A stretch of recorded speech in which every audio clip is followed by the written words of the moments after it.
Here he comes.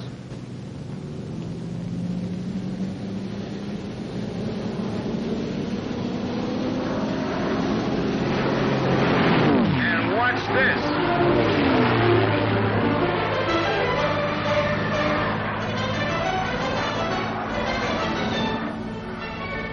A bat out of hell. Boy, that was beautiful.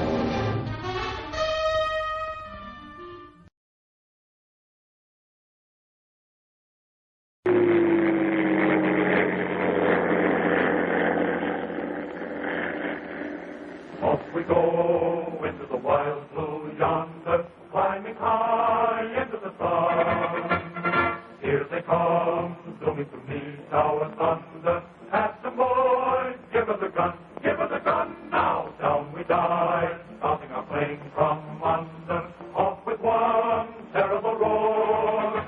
We live in fame, or go down in flames. Boys, nothing will stop the Army Air Corps.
Good morning, Captain.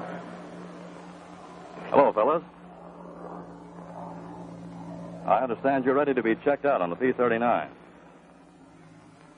I see you've been reading over your pre-flight dope. That's the right idea. It's very important to have the technical orders covering the operation and first echelon maintenance well in mind before you take the plane off the ground for the first time. It should be thoroughly covered. Then, too, you should spend enough time in the cockpit to be certain you fully understand the instructions in the TO manual. In reading this material, you've probably learned a lot about the P-39. As you can see, it's a low-wing monoplane of the interceptor pursuit class, and it's designed to pack quite a wallop. It's equipped with a tricycle landing gear, which is retractable. But just forget that there are 3 wheels instead of 2. It handles much like any other plane. The Allison liquid-cooled engine is behind the pilot, and a drive shaft runs forward to a reduction gearbox which drives the constant speed propeller.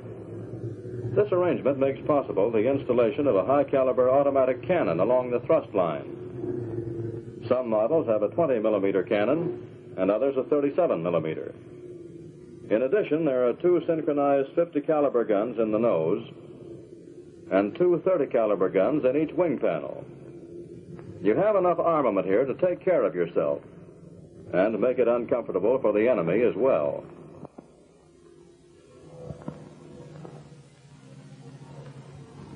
The guns are charged from the cabin and are fired electrically. There is a gun selection panel in the cockpit where you can switch on any or all of the guns. On the stick, there's a trigger for the 30s and 50s and a separate button for the cannon.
Considering the firepower the P-39 carries, the rate of climb is exceptional.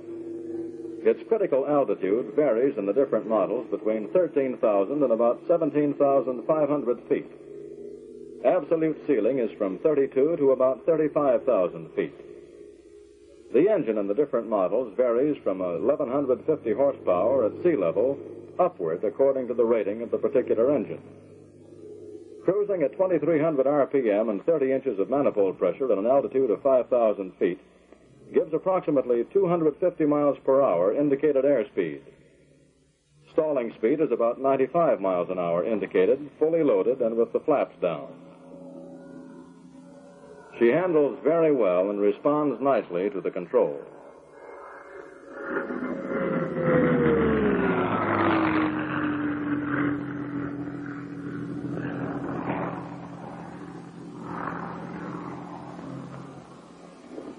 The more detailed information you have from your reading and a thorough check of the cockpit, then you'll be ready to check out. Have any of you finished yet? Yes, sir. All right, Lieutenant, let's get started.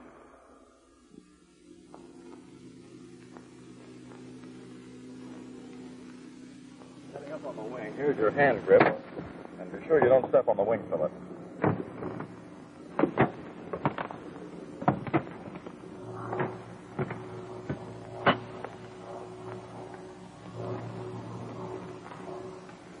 I see you know your parachutes, Lieutenant.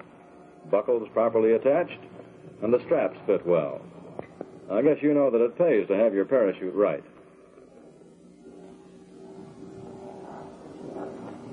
Okay, climb in.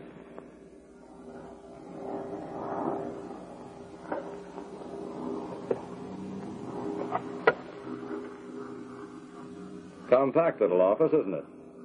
You'll find everything you need here, and all conveniently located. First, have a look at the rudder pedals to see if they're properly adjusted for you. Down on the side of the pedal, there's an adjustment with 5 positions.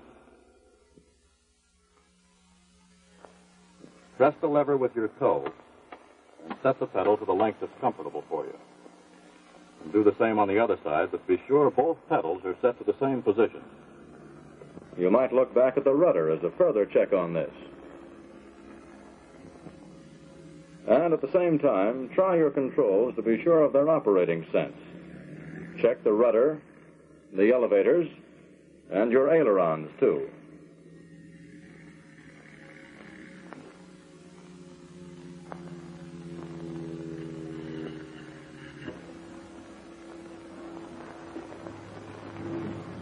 Now, set your brakes.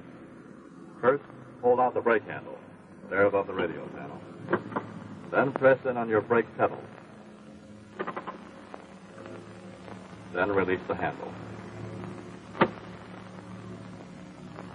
Now let's fasten your shoulder straps. This harness is for your safety, and it should be worn at all times. In the event of an emergency landing, it will prevent you from being thrown forward.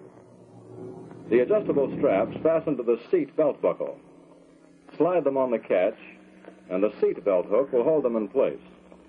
The release fastens securely, and it can be opened in a jiffy, releasing both the shoulder straps and the seat belt. Down on your left is a knob which controls the shoulder harness lock. Pull it up, and it releases the harness so that you can reach forward. Reset it, and it locks the harness again.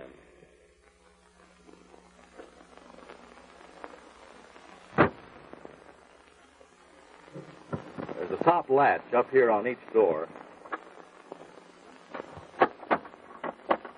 Keep it from being sucked outward at high speed. Be sure they're both fastened securely before you take off. And be sure the door handle is in the closed position, that is, horizontal.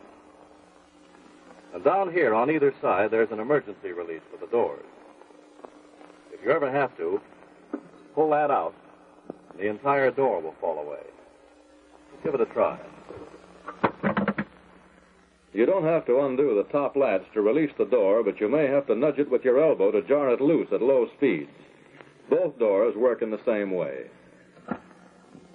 Here, let's plug in your radio connections. Just behind your right shoulder are the jacks for your throat mic and headset. Be sure they're securely fastened.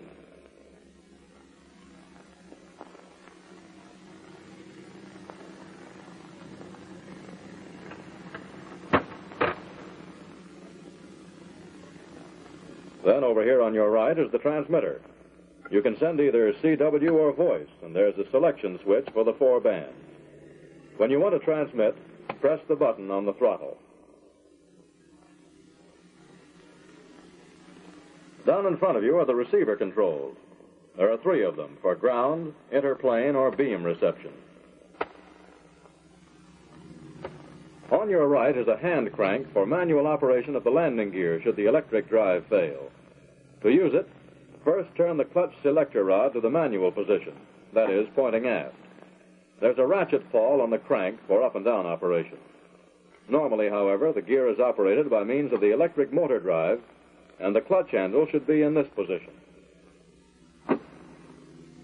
The switches for all electrical equipment are on the left side of the instrument panel.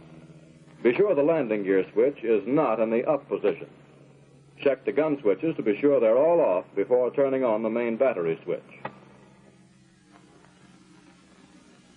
It's on the right side of the switch panel, and the generator switch is just below it. You might try your flaps to be sure they're working properly.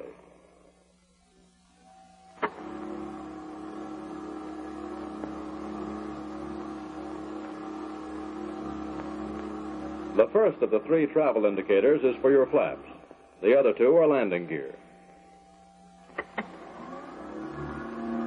Aside from being used in landing, the flaps can also be used to shorten your takeoff run on a small field.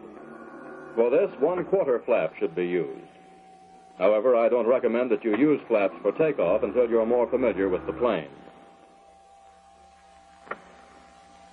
The propeller on this plane is an Aero Products propeller, which operates automatically. It changes pitch hydraulically by means of a cylinder in the propeller hub, and the only control is on the throttle quadrant. Some P-39s are equipped with Curtiss electric propellers. For these, there is a governor control on the throttle quadrant, similar to the other. In addition, there's a safety switch and a switch for automatic control. If automatic operation fails, there are manual increase and decrease positions on this switch.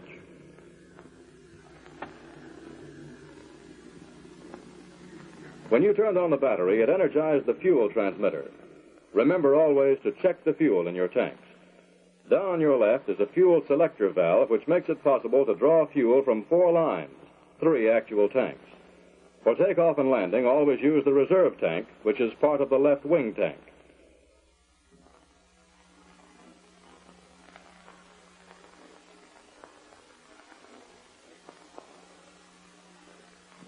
In actual operation, the fuel is pumped from the tank to the selector valve through which the fuel lines from all tanks pass.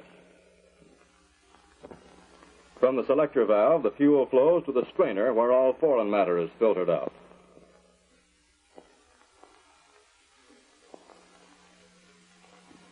Then to the electrically driven booster pump, which replaces the old-type wobble pump. It is used to pump fuel to the carburetor for starting the engine at high altitudes to prevent vapor lock in event that proper fuel pressure cannot be maintained, or it can be used in case the engine-driven fuel pump fails. The fuel then goes to the engine-driven pump, which normally supplies sufficient pressure when the engine is in operation. From the fuel pump, the fuel continues on into the carburetor. In some models, there is a vapor eliminator system included here, and it is designed to overcome vapor lock. A red warning light on the instrument panel lights up when there is a drop in fuel pressure, such as is caused when a tank empties. There is a small tank unit in the system which can supply enough fuel to keep the engine going for 90 seconds until you have had time enough to change to another tank. There is also a vapor return line through which vapor and excess raw gas from the carburetor flow back to the left tank at an appreciable rate.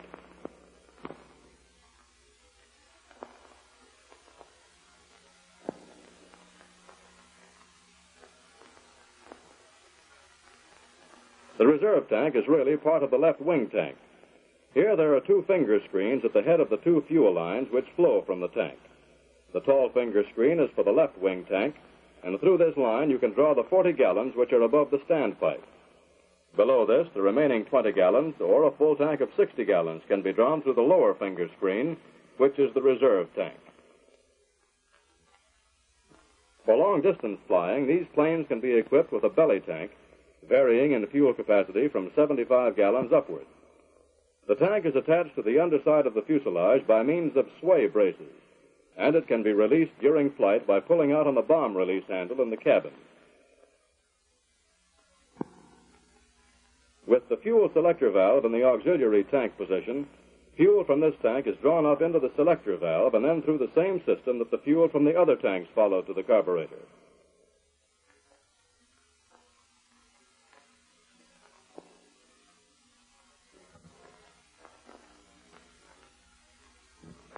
When you change your selector valve to the right wing tank, you can draw 60 gallons. Just as in the other tanks, the fuel from here goes first through the selector valve and then through the rest of the system in the same way as did the others.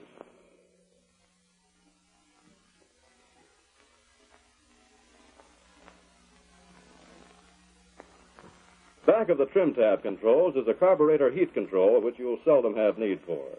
Under extreme icing conditions, press the button to pull it out, and it will bring warm air from the engine compartment to the carburetor. Well, now you've read all your pre-flight material and spent enough time in the cockpit to thoroughly familiarize yourself with all the controls and adjustments. Let's assume that you're taking her up for the first time. First, you'd set your fuel selector valve to the reserve tank, where, with full tank, you have 60 gallons.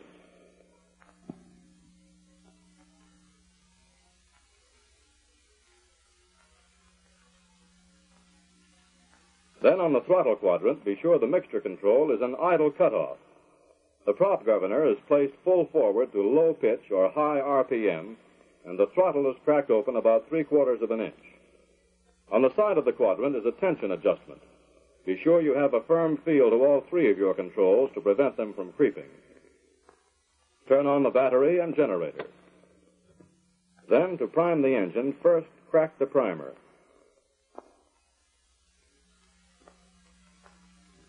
Turn on the booster pump. Then pull out the primer so that it fills. Turn off the pump and then push the primer in, locking it. In colder weather, you may have to do this 2 or 3 times. Then turn the ignition to both on. The inertia starter pedal is down on the right side. Press it back to energize. During the energizing operation, turn on the booster pump, which will bring your fuel pressure to about 13.5 pounds. When sufficiently energized, check to see that your prop is clear before pressing forward to engage.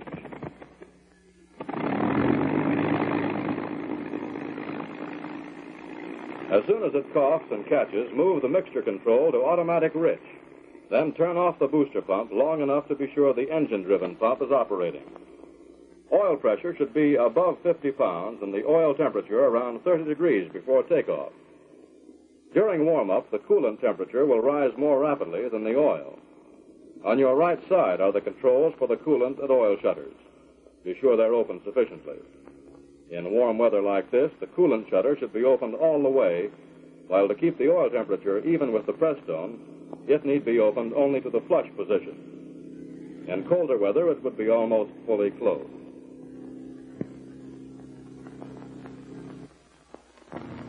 If everything is in good order and she's idling all right, you're about ready to taxi out to the runway. After calling the tower, be sure your doors are shut and latched.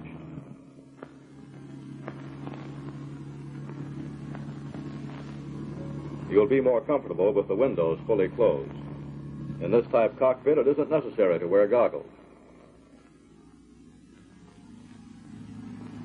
Then set your trim tabs. The recommended setting for the elevator is 3 or 4 graduations nose up, the rudder 4 graduations right rudder, and the aileron trim tabs 0 setting.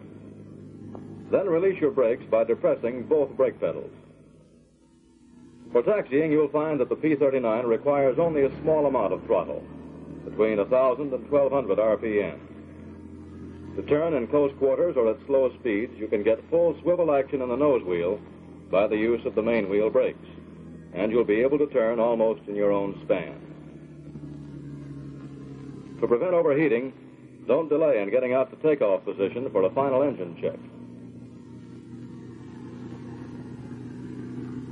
You'll find that the plane has very good taxiing characteristics and that the brakes are very effective. You can taxi downwind, crosswind, or in any direction very easily. It is unnecessary to ride the brakes.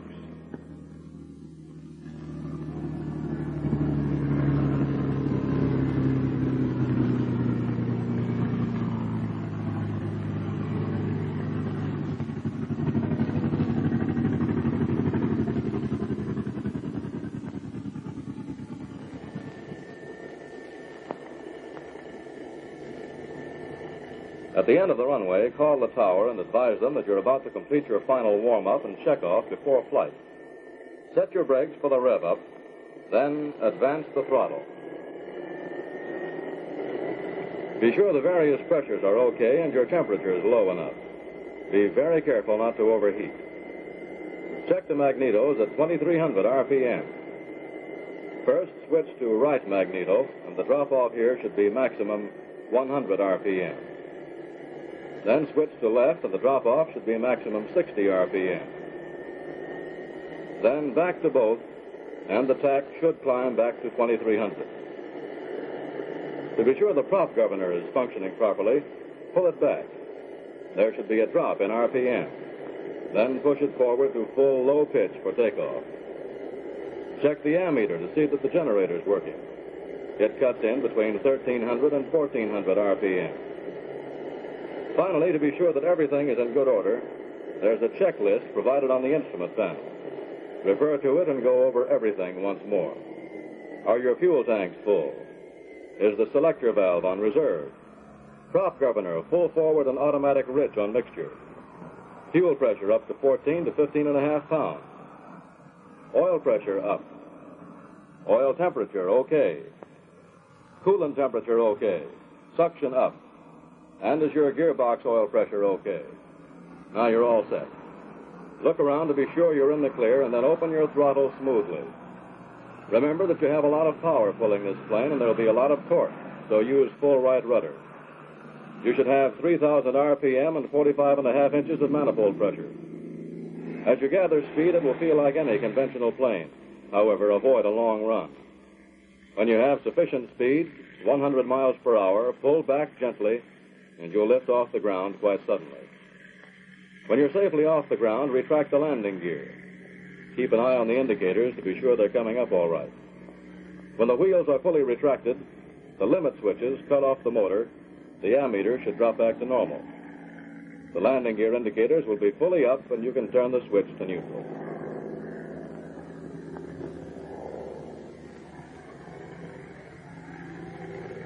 When you're clear of all obstacles bordering the field and she feels all right, throttle back to normal climbing power. 37.5 inches of manifold pressure with the prop governor at 2,600 RPM.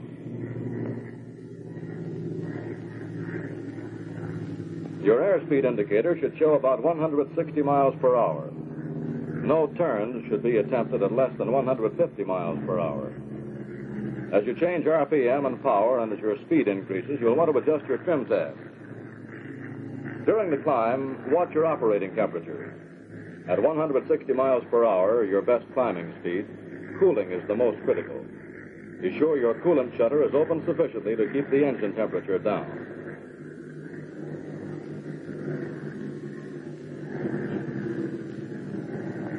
When you reach a safe altitude, level off.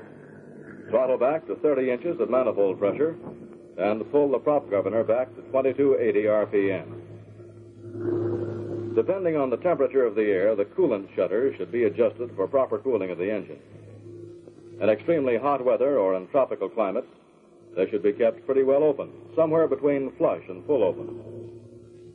You'll find that the P-39 has excellent visibility in all directions, forward, rearward, above, and on either side.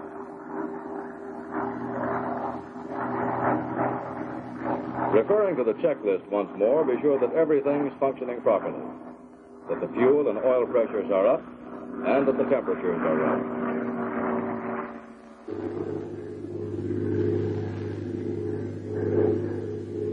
Then, with everything operating smoothly, give some attention to the characteristics of your controls.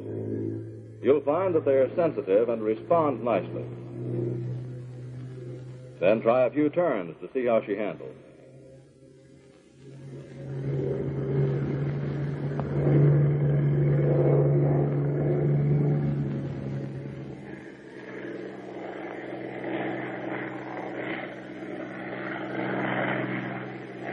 With the landing gear and flaps retracted, try a stall.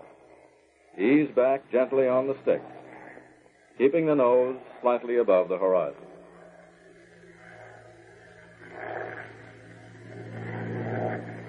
You'll find that in this condition, the stalling speed is about 105 miles per hour. Ease the stick forward and be sure you build your airspeed up sufficiently to completely unstall your wing, at least 140 miles per hour before leveling off.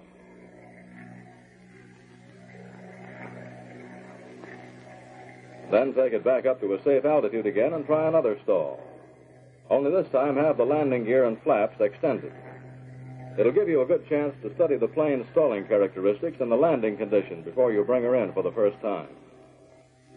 Since you're going to extend your landing gear, you might try the manual operation. Be sure the landing gear electrical switch is in the neutral position, and then change the clutch handle to the manual position. To firmly engage it, switch the ratchet ball to up and crank to retract the gear. This will bring the clutch handle fully to the manual position. Then change the ball to down and start cranking. Because you'll be pulling against the pressure of the slipstream, keep your airspeed below 140 miles per hour so you won't have to put so much weight behind it.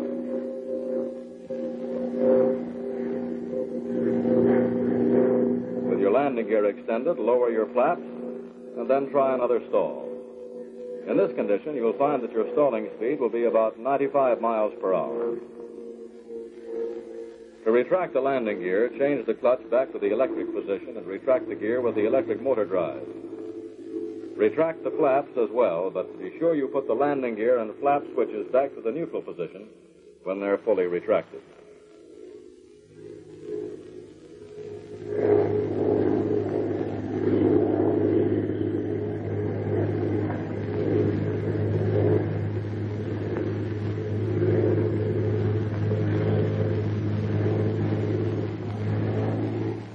You'll find that in either condition, the stall is gentle and there is no pronounced tendency for the plane to fall off on either wing.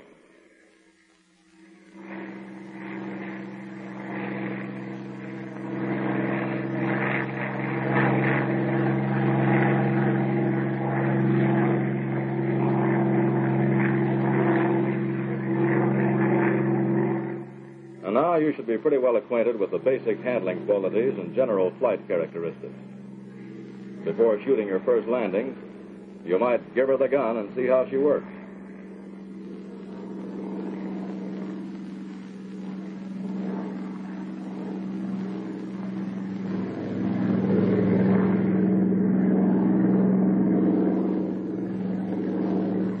you've had a good workout and have gotten the feel of her pretty well.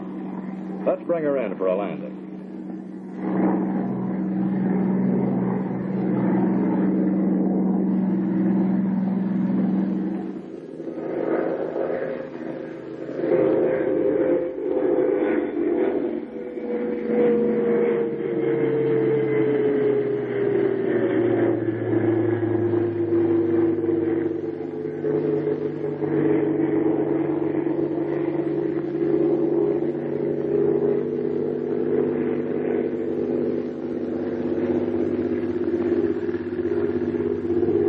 You might refer to your checklist again.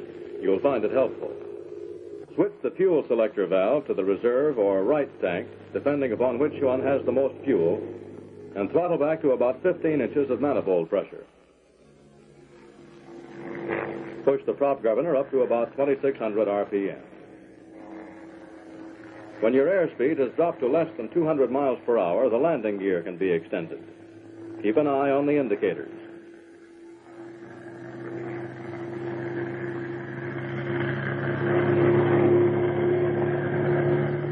When the wheels are fully extended, the pop-up indicator on the nose cowling and one in each wing panel will be visible.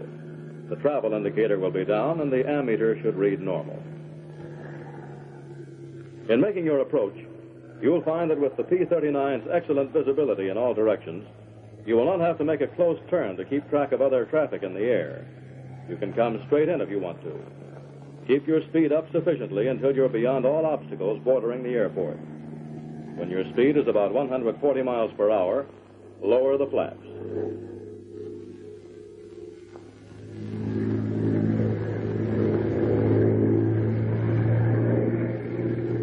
Glance at the indicator to be sure the flaps are full down. Use your elevator trim tab to lighten the stick forces due to the change in trim with the gear and flaps extended. Now remember, you'll be bringing this plane in for the first time. It's only natural that you won't be fully accustomed to it and perhaps a little uncertain. But don't forget your traffic regulations. Don't make a right turn instead of a left into the airport. Just take it easy and establish a steady glide. Be careful not to come in too fast. If you're not quite straight with the runway and you find that you're not going to be able to set her down on the first third of the runway, don't be afraid to take her around again. It's much better and safer to make a good landing on the second or even the third try than to bring her in for a bad landing the first time.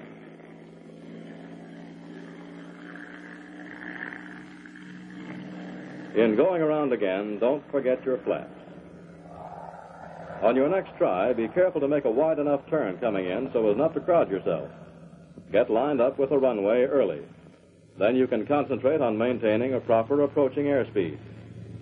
Now your approach is steady and you're lined up with the runway, but you're still coming in a little too fast.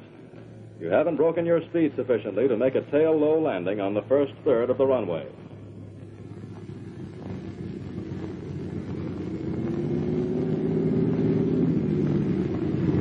You will land on 3 wheels, fast and a little rough. There's no great hazard coming in fast on 3 wheels, but it may be hard on the equipment, and it'll require either a very long landing run or excessive use of the brakes. Now let's try it once more, only a little slower this time. Continue in a normal gliding approach and forget that you have a tricycle landing gear. Make a conventional tail-low landing. It's practically impossible to get your tail low enough to drag it on the runway. It's for this reason that a tail skid is not installed. In slow motion, your landing should look something like this.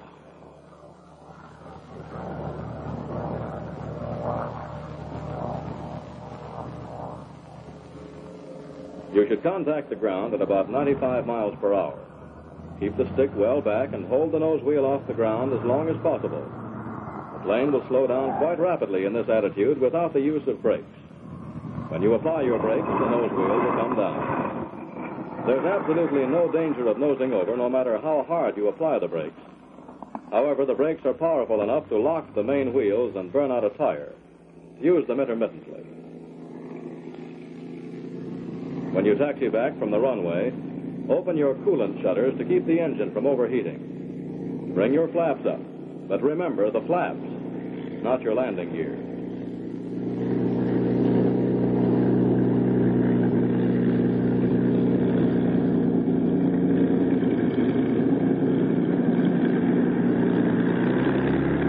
Then bring her in and park her.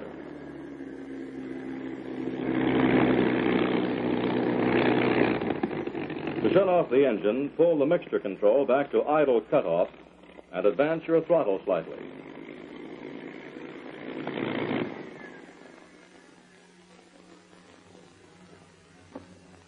When the engine is stopped, turn off your ignition switch, then your battery and generator switches. The flap and landing gear switches should be put in the neutral position. Then turn off your radio receiver and transmitter.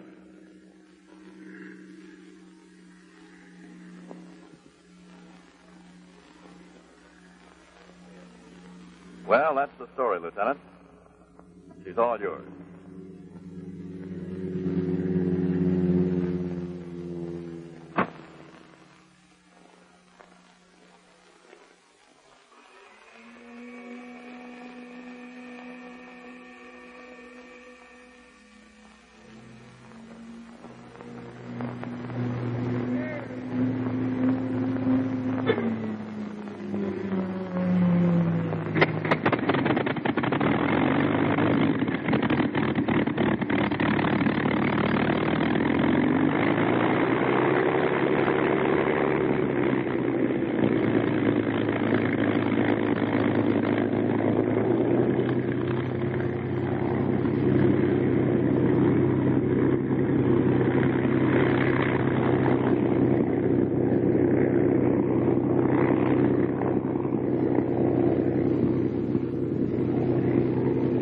Just remember, fellows, this plane handles much like any other. It's not a hot landing ship, but it is fast, and it may respond a little quicker than you're accustomed to. Just take it easy until you get the feel of the controls. You'll find that you'll get along very well together. As a team, you and this plane have an important job to do in winning this war.